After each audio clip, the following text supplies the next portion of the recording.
Human beings find more ways to avoid living in the moment, with some exceptions. Lapel microphones are good, but lack one thing. And today's episode ends with whatever my brain regurgitates, so buckle up. I'm Michael O, and this is The Mo Show. Hello everybody, Michael O here, and welcome back to the show. Been a great while since I've seen you here, since we've met on The Mo Show. It's been quite a few months as I'm recording. It is July 7th. So, been a while. Been about a half a year, give or take, maybe a little bit more, maybe a little less. And a lot of things have happened. It's been a busy time. I never said I was going to make a schedule for every new episode or like a time period for how often the episodes come out. And I didn't plan to get to this extreme, but here we are. But doesn't matter. We're back. Great to be back, and got a lot to talk about today, so definitely stick around. I did go ahead and purchase let me see if I can get it out here. For those of you who are listening to this only, not watching on the podcast video show here, you're going to have to take my word for it. But here we have my nice new lapel microphone. The cord's all nice and bundled up here, but it works pretty good. More on it later. We'll get to it in a little bit here. Now, the purpose I had, and I did use it to record my latest video over on my main channel, which you should go check out now. But I did use it on that. Haven't really put it to too much work yet. The reason I bought it was because I had a camping trip a little while ago, back in the beginning to middle of June, when we took it, and it was a lot of driving for me. I drove my own vehicle the whole stretch, there and back, about 3,000 miles round trip. It was a good time, but it was just a lot of driving and a lot of stupid drivers. Anyway, I was planning on doing something with it. I didn't end up doing anything. I'll get to that here. I was gonna do maybe a episode or two of the Mo Show in the car, or do some vlogging out in the woods on the camping trip. Maybe make for a fun video idea. I didn't have anything particular in mind. But I thought, you know what? You never know. Maybe we'll get something cool I can put up on the channel. But a couple things happened. One thing in particular, a couple days before I left on my camping trip, Apple did one of its events. Bring out the fanfare. Apple's doing an event. They send out their little email as like a little royal invitation about a week ahead of time. WWDC, and for those of you who are not Apple nerds, such as myself, WWDC stands for Worldwide Developers Conference, and this was the time where everybody talks about the new iOS. We don't quite get the new iPhone just yet. If you know, you know. It's just how it goes. Apple's got their set schedule about the same time every year, how they do things. So in June, you get your WWDC for the latest software and doodads, bells and whistles, fancy stuff, just announcements, not necessarily releasing anything.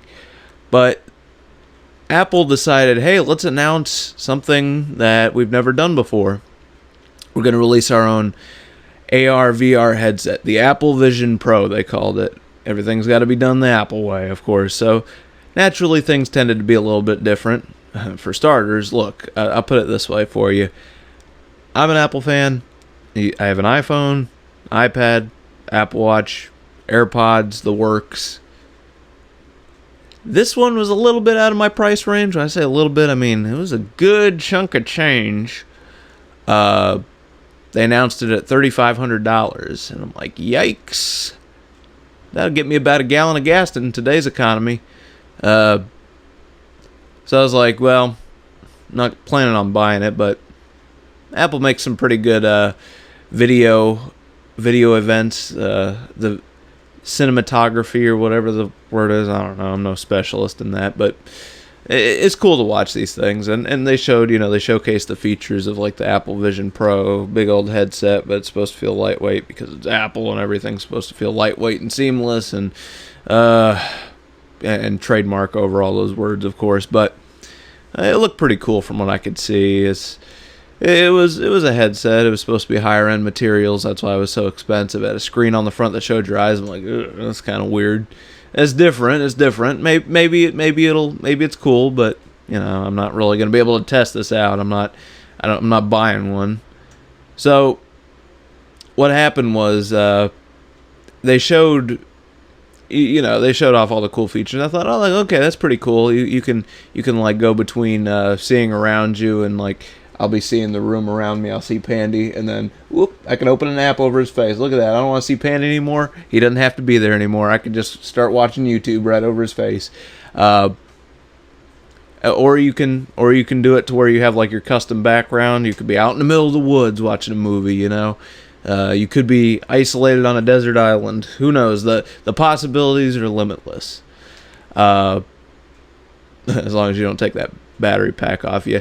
In any case, and then they showed a feature which I'll admit I thought it was pretty cool, but the execution was really ridiculous. So with it being an AR VR headset, it has this mode to where it has this feature, I should say.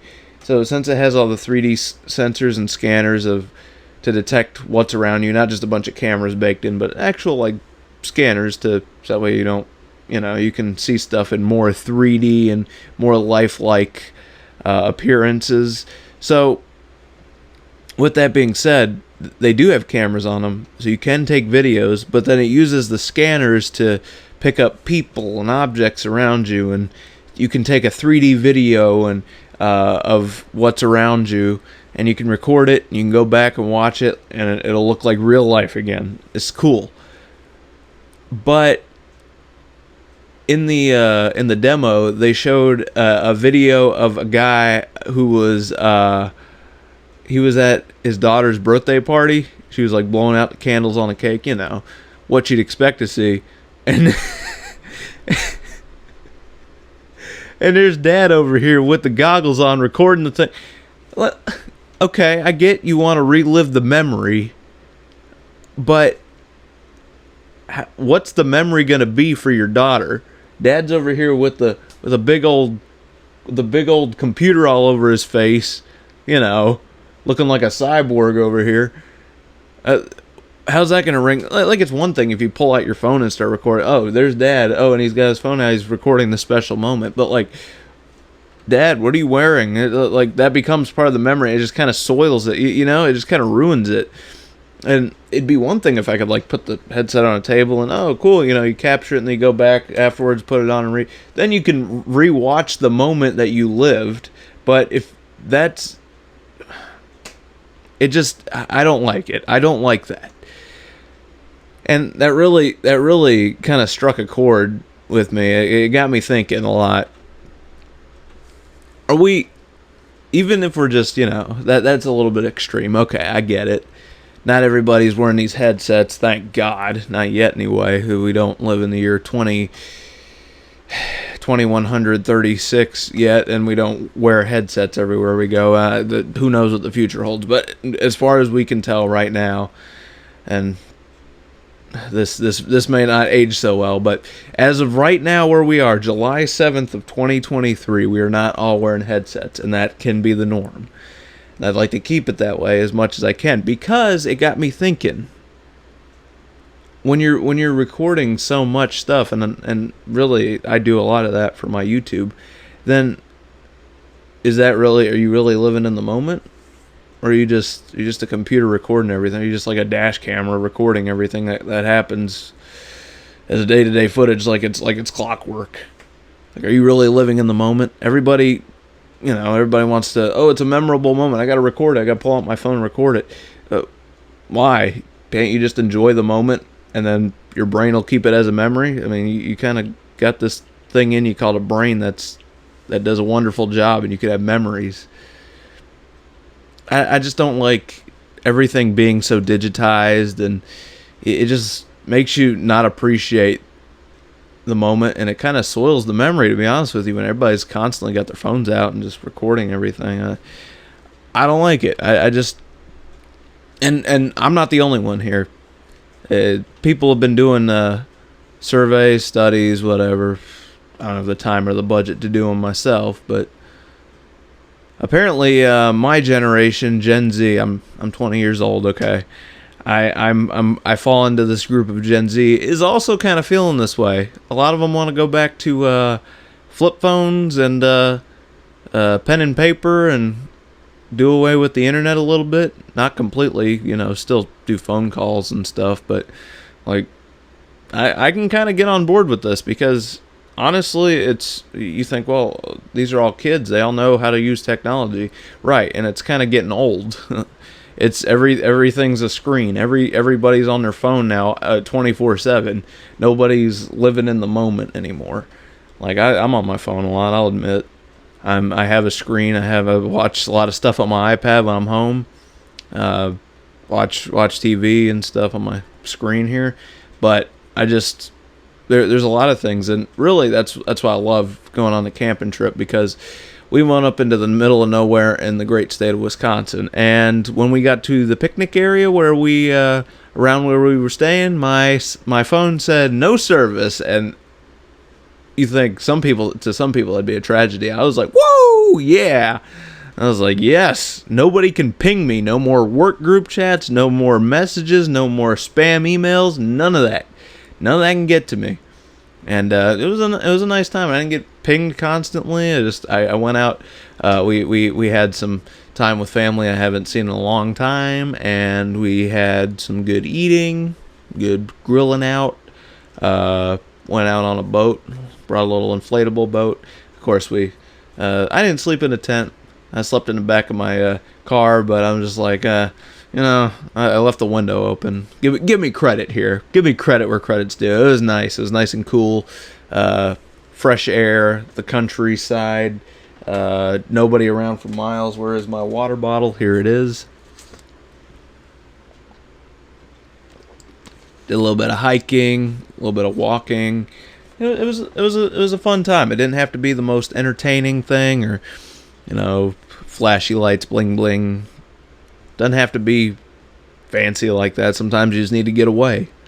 Sometimes you just need a little quiet, get away from all this day-to-day life. It was a nice time. I enjoyed it. But that's why I didn't really record anything while I was out there. I thought about maybe doing a vlog or something, but I ended up not going with them. Like, I'm out here to enjoy myself, I didn't drive 3,000 miles to come out and look at my phone the whole time. I can do that at home. I was like, yeah, you know what? We're gonna put the phone up for a little bit. We're just gonna take some time and enjoy the moment. I don't know. Things are just so. There's just so much going on with computers, AI, all this. I'm not saying it's wrong to develop these technologies, but really, at every second of every day, do we need to have that? Do we always need to be recording? Is that something we constantly need to be doing? Is that a must? Are we really living in the moment?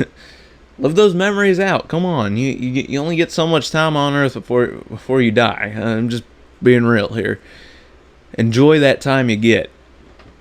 Don't spend all of it just on a screen. What a way to live. Come on now. Let's get back here. Let's enjoy ourselves a little bit here sometimes. I'm not saying you got to go out into the woods or nothing all the time, but just get away from the screen sometimes. Get up, take a walk around the block. Look around you. See how go talk to people. I'm just saying there's some things that just cannot be replaced, like a conversation. I've always held this belief. I have a good bit of friends from that I know in real life. I have a very select few that I don't know. I just message them, and I really wish I could be there and talk to them, because the ones I know in real life I can talk to around town or whatever, wherever I'm at.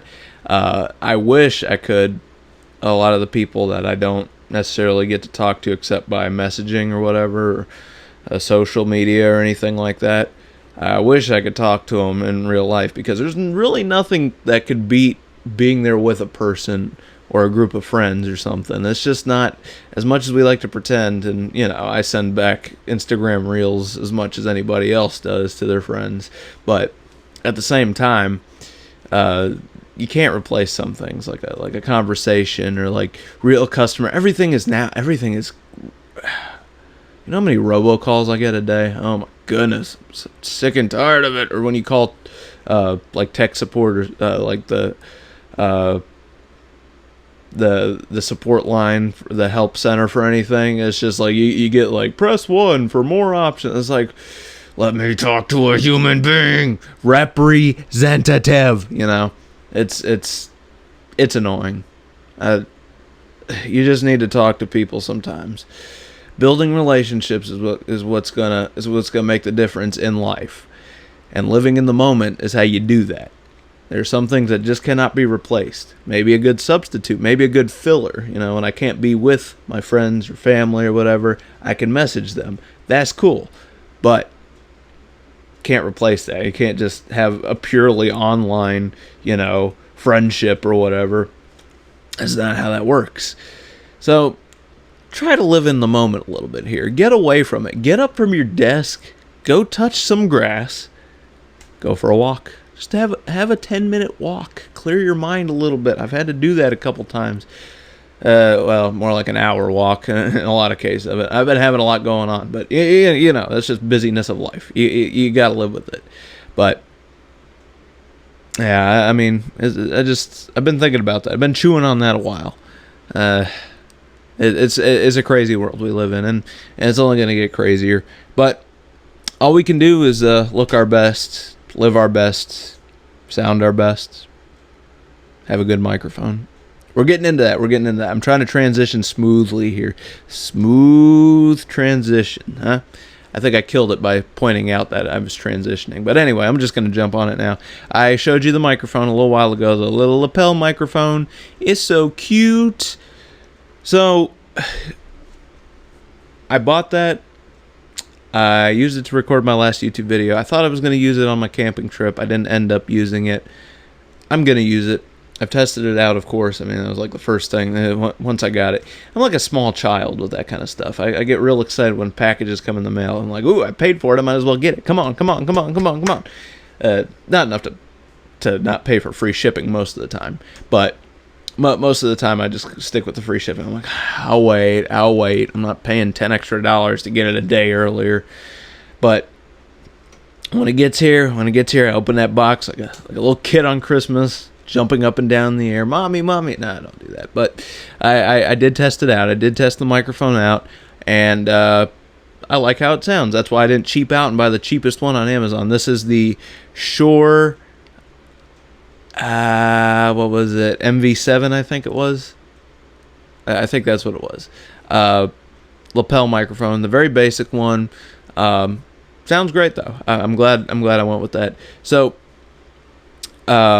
it's about on par with the quality of this one, but there's still a certain aspect that I still prefer over this one. I'm going to get to that in a second. But I will say though that if you're in the market for an entry level lapel, because I mean, come on, this isn't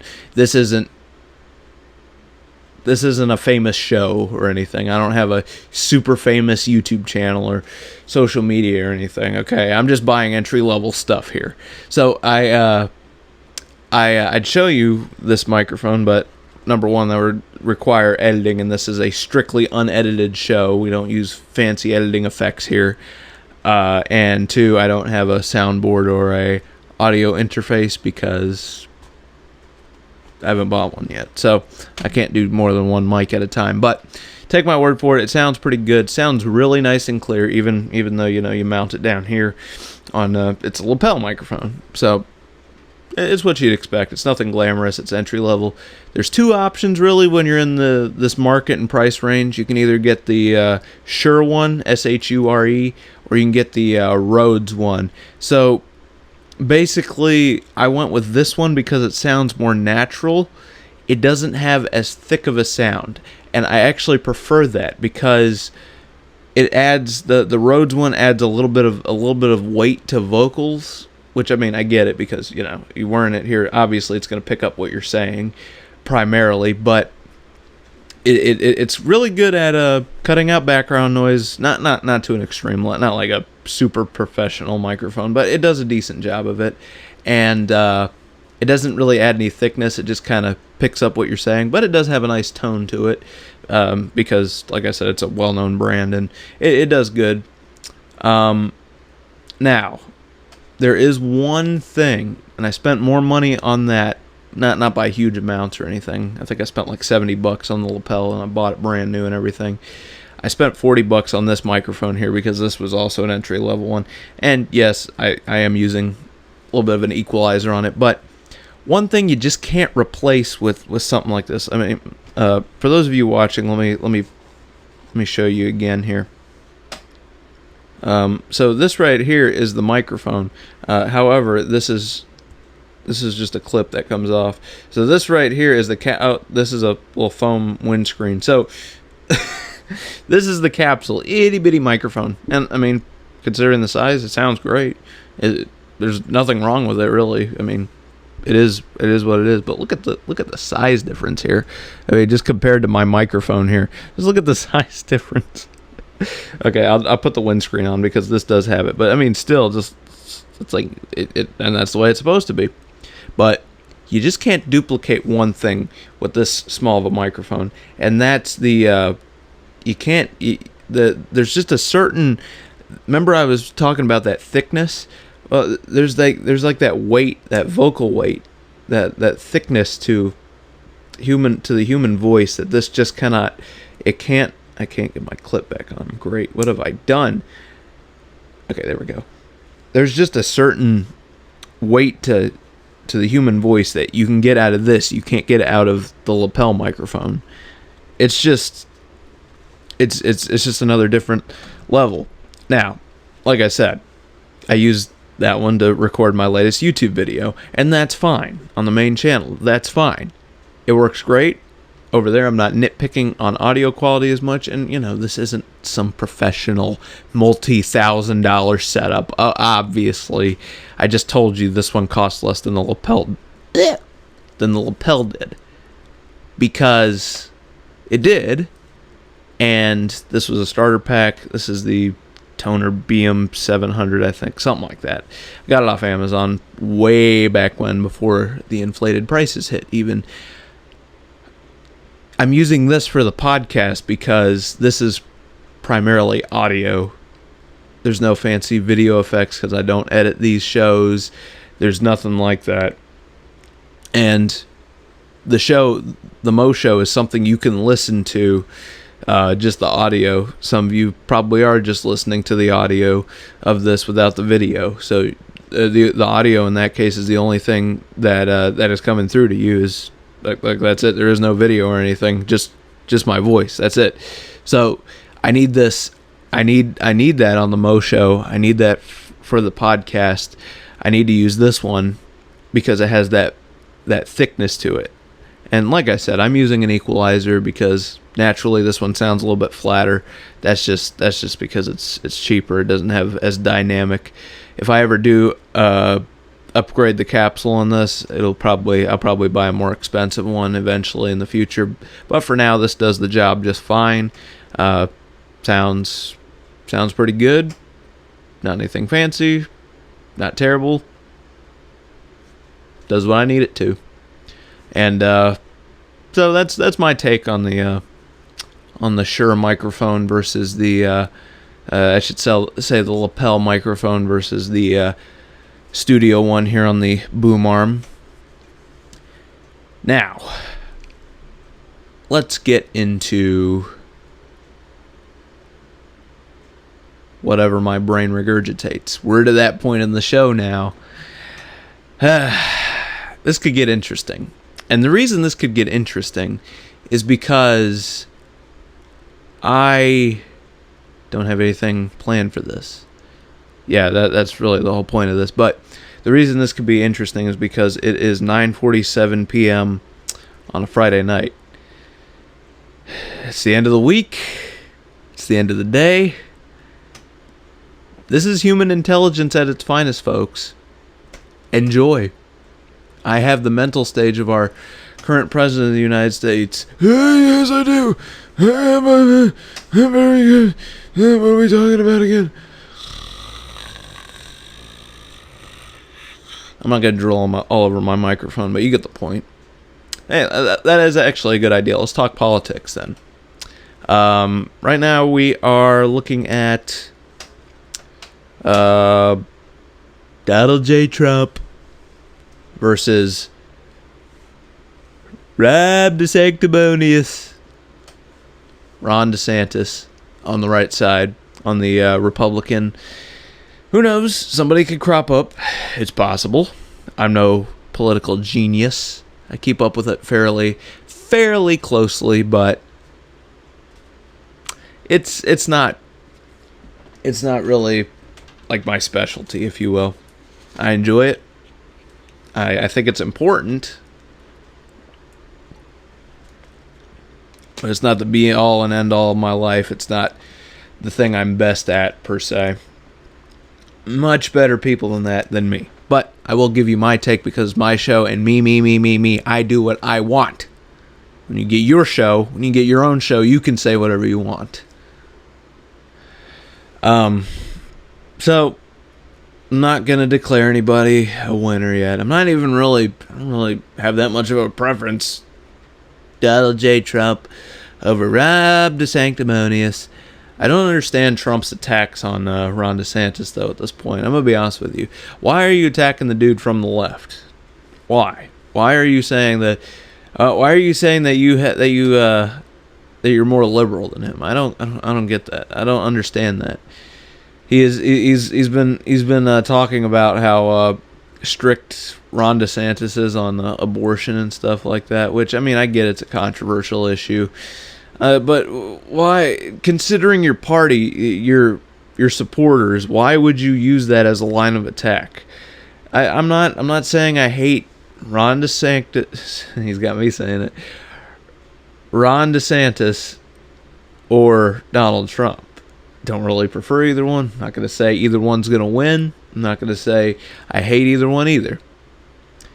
But I'm kind of trying to look at this from like we're in this to win, right? Because the thing we don't want is 4 more years of Joe Biden in the White House, okay? We want to elect him out of office because he's doing a terrible job. Say what you will. Everything is, the economy, economically, we're in a terrible spot. Haven't really gotten anywhere in the Russia-Ukraine war. Not saying we're on the wrong side. It's kind of, we can end this. Come on. Let's see. The crisis at the southern border. That's another good one. That's another juicy one. Maybe we'll bring that up another day. But it's just, oh my gosh. It's so, okay. All right. Say what you will. We need to win 2024. Now, I personally think Ron DeSantis has a better shot at winning because if you just want to go solely based off their track record, then Ron DeSantis I think he's pretty much won every election he's ever run for. He cleaned up in Florida this last time as for the governorship. Donald J. Trump did not win 2020, as I recall. Whatever you might say about the voter fraud or the integrity of the elections, guess who's not in the White House? Donald J. Trump. So nothing solid was ever brought forth as evidence. Say what you will about it. I'm not really going to say much more. But, like, I mean, Joe Biden's the one that's running the show now. So, I mean, I'd like to win an election, of course, in the right way. But I'd like to win 2024. And just some of the stuff, I'm just thinking, like, okay, well, how does this help us? How does this help us win? How does Donald Trump going? He did a CNN town hall a while ago, and he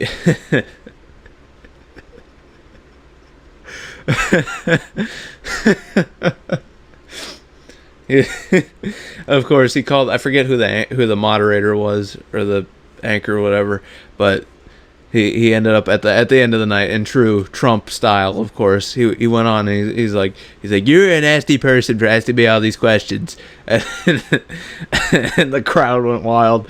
I enjoyed it, but does that win elections though? As much as I laughed at it and as much as I enjoyed watching it, And also, you got to consider, you say, why are DeSantis and Trump going, like fighting? Shouldn't we all be on the same team? Look, there's only going to be one winner, okay? This is politics. This is how this works. You can't have both of them unless you have one as the vice president and the other one as the president. Don't even want to think about that. How that would end up. Trump would not be the VP. Okay, he would step down second to nobody. And Ron DeSantis is too much of a doer to be a VP. He'd have to be front and center. So, and that's all anybody would look at anyway. Would be Ron DeSantis.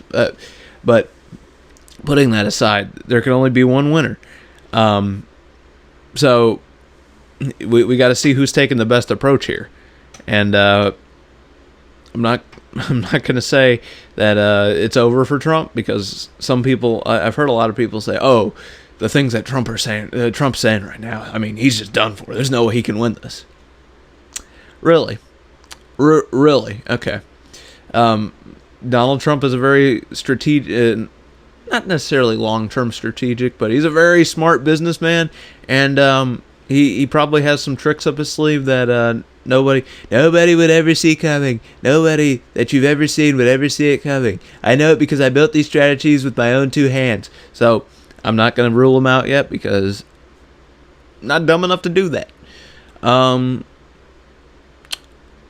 As far as Joe Biden goes, it's kind of becoming evident to me. They got to keep that dude running up and living, because they don't want Kamala in the White House. They don't want her as the president. They don't want her to have control, because when she laughs, she sounds like the Wicked Witch of the West. That's why.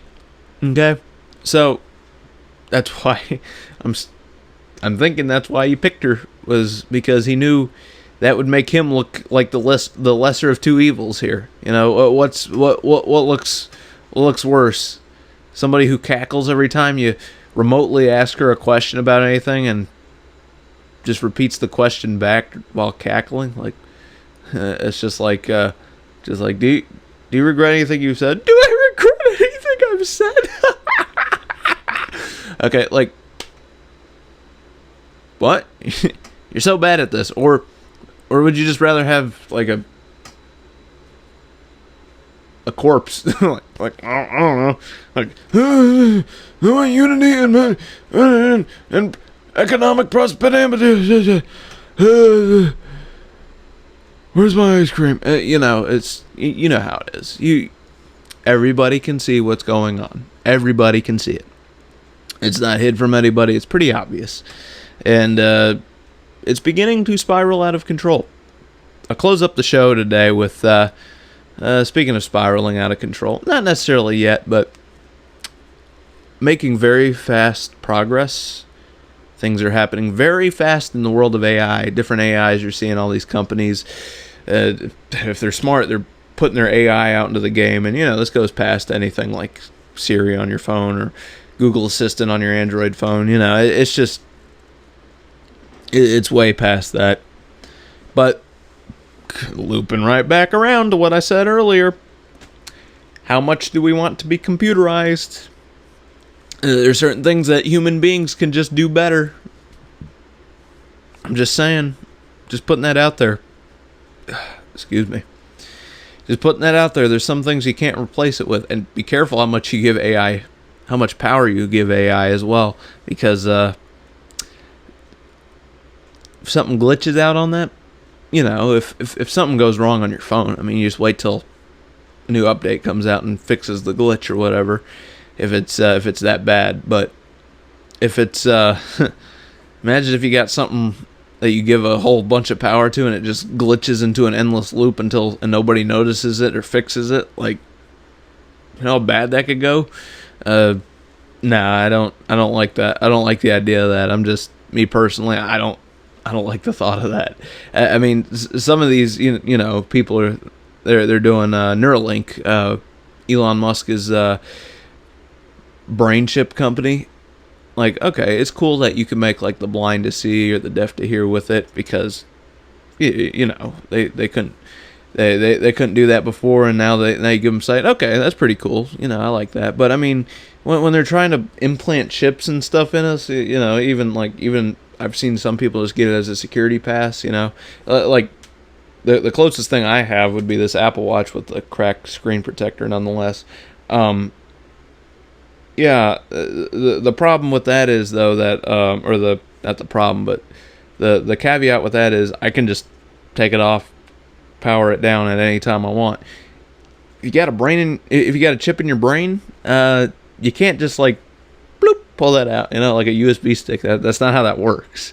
It's kind of implanted in there on purpose for the long haul. It's just you can't do that. And if something goes wrong, if there's a glitch in the system that appears one day, and not even you, the person, can't fix it, or nobody notices it around you, then yikes. Better yet, or worse yet, I should say.